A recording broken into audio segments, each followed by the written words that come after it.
Someone answer me why the Wiz is on Netflix right now, and yo. Okay, so if you're not familiar, The Wiz is the black version of The Wizard of Oz, as told by uh, like basically instead of her being in Kansas, she was in Dorothy was in New York, and it's basically relevant to everything that like a kid growing up in New York would have to like if they ended up in the land of Oz. And she has to go through the same things like in the Wizard of Oz, sort of, where like she has to deal with a witch and she has to go see the wizard and blah blah blah. But it's just like, oh, I didn't know she was a school teacher. Okay, that was some news because I don't know. But yeah, so the most horrifying part of the Wiz, if you've never seen this movie, is the subway sequence. And I guess since this is on Netflix, they cleaned it up. They cleaned it up like a lot. The last time I saw this, I think I was like 11 years old, and I think I was like, "Why the fuck am I watching this? This scares the hell out of me every time I watch it. Why am I watching this?" And I vowed never to watch it again.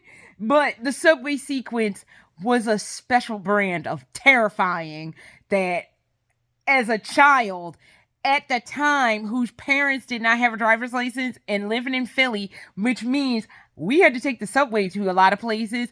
I was moderately afraid of the subway for years after watching that weird sequence, that subway sequence. If you know that sequence, and I just finished watching that sequence, and it was a lot more fucked up than I remembered, but if you know that sequence, you know just how horrifying and fucked up it is. And it starts bad. Because it starts with this dude coming down the stairs going doo-doo, doo-doo, doo-doo. It's like, oh, hell no. You just know that is not a sound that instills like, oh, this is going to be pleasant. No, that literally should have been their key to like get the hell out of Dodge, because you just knew it was going to be some bullshit, because that's not a normal sound. That's not a sound. If I heard that anywhere, I'd be trying to leave. I'd get in my car right fucking now and drive away if I heard that kind of sound.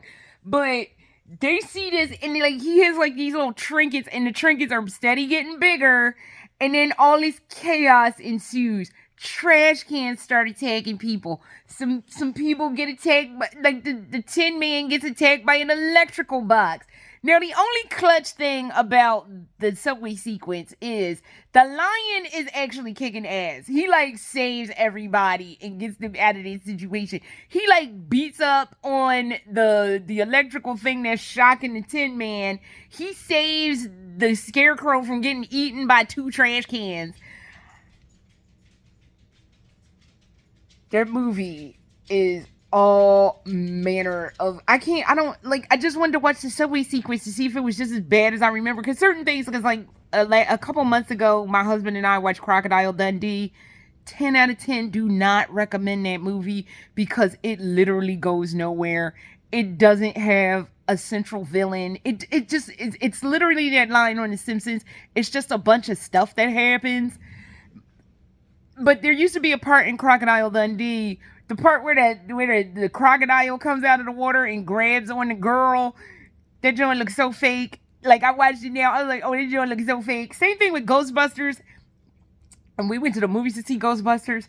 The part where all the ghosts came out of the containment part, and like the guy gets in the cab and his skeleton cab driver was in it. That part used to freak me out as a kid. So I rewatched The Wiz and rewatched my least favorite scene to see if it was just as fucked up as I remember. It is. It definitely is. And never again. Never. I'm not watching that whole movie. Granted, I appreciate that it's in 4K or whatever. No. And that came out the year I was born. That movie is 45 years old. But remember when I was talking about kids and I said some things are best left in 1990 something? That's best left in 1978. Because what a fucking trip. Later.